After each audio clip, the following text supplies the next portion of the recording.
Dito isto, vamos começar a declinar. Vamos fazer o voo em pique, está bem? Não vamos bater no chão, mas vamos fazer uma razia na terra antes de levantar outra vez o voo. Divisão do reino. O que é que se passou no capítulo 10, 11 e 12? Aquilo que vocês já sabem. Têm a obrigação de saber. Felizmente não há aqui provas nem testes, porque senão tinham que explicar isto já. Porque eu expliquei já porque é que o reino foi dividido. E vocês deveriam saber isso tudo, mas eu não vos vou pedir para que falem. Então eu vou repetir outra vez. E o que se passou foi o seguinte. Salomão morre, Roboão chega ao poder. Roboão chega ao poder e o Salomão, já não fala muito nisso, mas Salomão carregou muito com sacrifícios de todo o povo. Não só impostos, mas estão em bastantes sacrifícios a todo o nível. E quando o Roboão chega ao poder, o povo faz uma delegação para ir ter com ele. Diz assim, olha, eu com o Salomão não conseguia resolver isto, mas eu tenho esperança que tu consigas ter algum tipo de inteligência e ser sensível às necessidades do povo. O povo está cansado de sofrer, de ser massacrado pelo Salomão e agora espero que tu ajas de forma diferente. Nós precisamos de um pouco de alívio.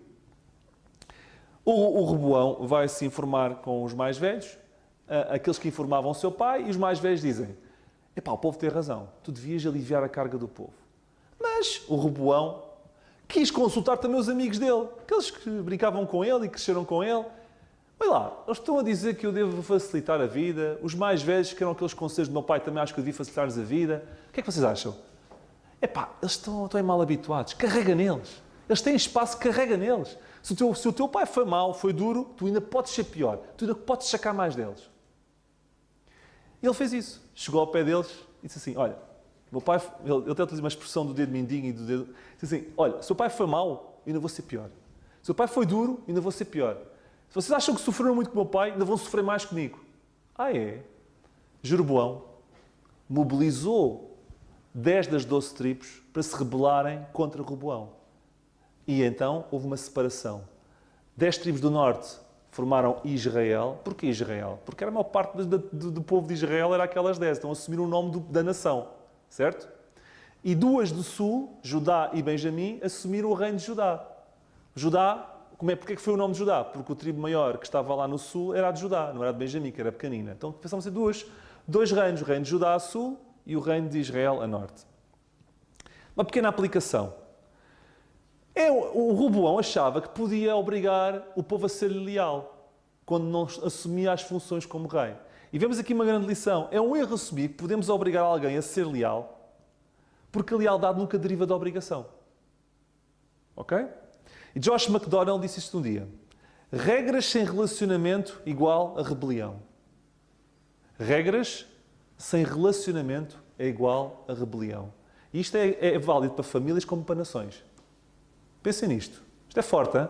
Regras menos relacionamento igual rebelião. Temos aqui matemática. Capítulo 12, versículo 1 e 2. E sucedeu, pois, que havendo Roboão confirmado o reino e havendo-se fortalecido, deixou a lei do Senhor e com ele todo Israel. Olha, sabe uma coisa? Nós somos todos Roboão.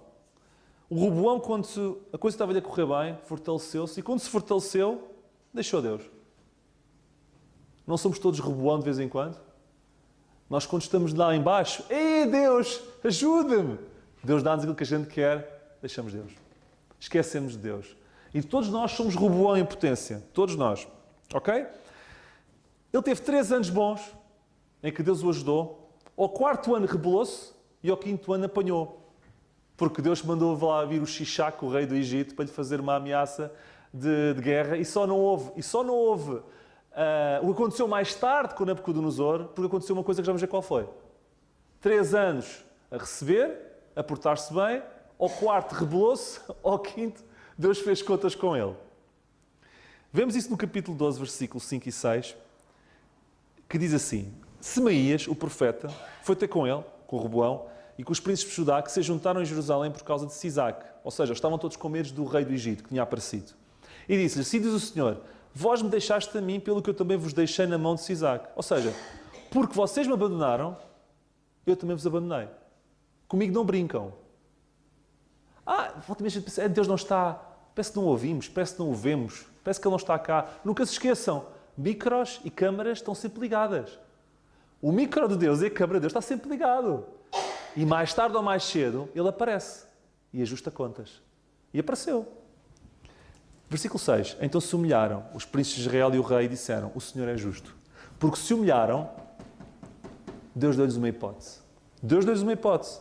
E nós vemos no versículo 7 o seguinte: vendo, pois, o Senhor que se humilhavam, veio a palavra do Senhor a Semaías, o profeta, dizendo: humilharam-se, não os destruirei, antes em breve lhes darei lugar de escaparem.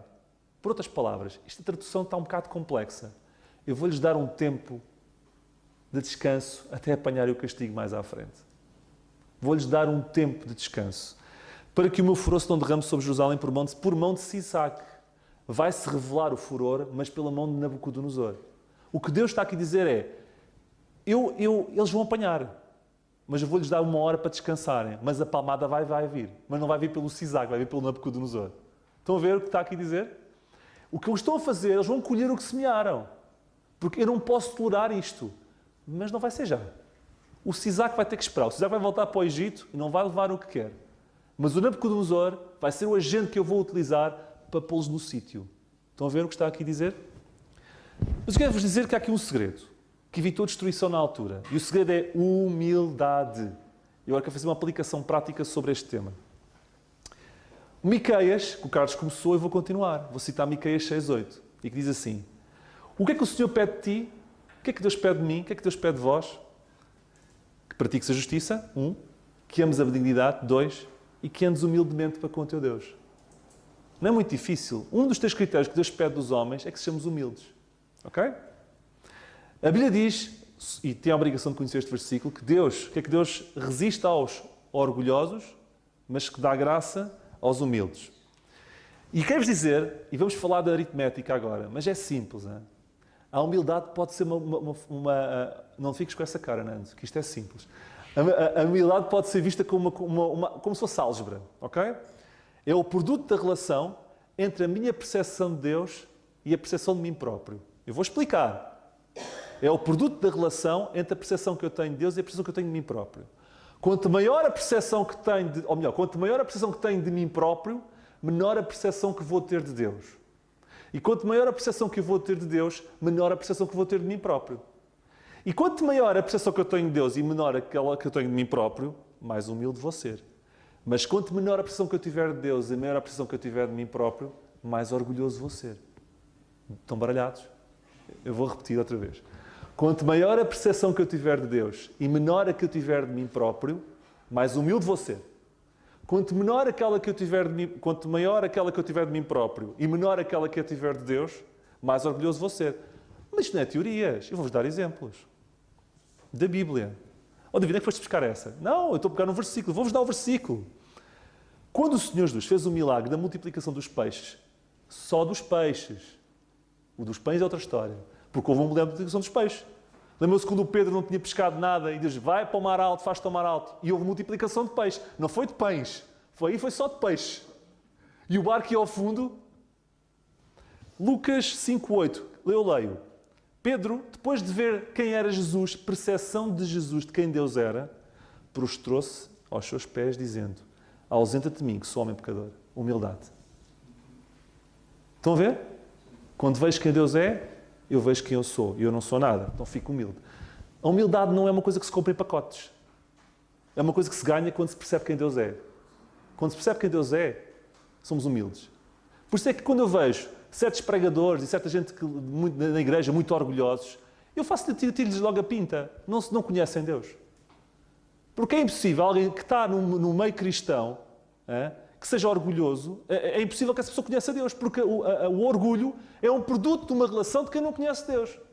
Porque alguém que conhece Deus não pode ser orgulhoso. Ok? Isto aqui é como 2 mais 2 serem 4. Isaías, quando teve a visão do trono de Deus, em Isaías 6:1, em que viu aquele trono, aquela coisa espetacular, sabe o que ele disse a seguir? Viu quem Deus era e a seguir: ai de mim, estou perdido, pois sou um homem de lábios impuros. Humildade. Estão a ver? Viu quem Deus era, a percepção de Deus era grande, a percepção dele ficou pequenina. Humildade. E foi isso. Alex, podes pôr o quadro de Alex Haley. Ele é o autor de um livro muito conhecido chamado Roots, ou Raízes, que deu origem a um filme também muito conhecido, mas que eu não sei qual é, Eu nunca vi. Dizem que é conhecido, mas eu nunca vi. Tenho que me informar. O Roots, que é o Raízes. E ele, este Alex Haley tem um quadro no seu escritório que um dia alguém, que é seu amigo, descobriu e achou piada. O quadro é de uma tartaruga em cima do muro. Uma tartaruga em cima do muro. Do muro, tá? Tartaruga, aqui o muro, tartaruga em cima do muro. Ali no cima do muro. E uma frase por baixo que diz assim: se vires uma tartaruga em cima do muro, é porque alguém a ajudou. Óbvio, não é? Porque alguém a ajudou. Mas a pergunta que essa pessoa fazia ao Alex é: porquê é que tens este quadro com a tartaruga em cima do muro a dizer se vires uma tartaruga em cima do muro é porque alguém a ajudou? E ele assim, um tipo famoso: é para eu nunca me esquecer que se eu estou onde estou é porque tive ajuda. Isto é humildade em prática. Já estás a dizer, não, fui eu consegui. Não, Deus deu-me capacidades, eu usei. Amigos, irmãos, a gente está em cima do muro, e quando chegamos, muitas vezes não estamos em cima do muro, mas quando estiver em cima do muro, lembra-se da tartaruga. Alguém nos ajudou a ficar lá em cima, porque a tartaruga não sobe. A tartaruga não é aqueles, enfim, aqueles instrumentos que sobem na vertical, na horizontal, é assim despassarada, é assim como nós. Se ela está em cima do muro que alguém a colocou.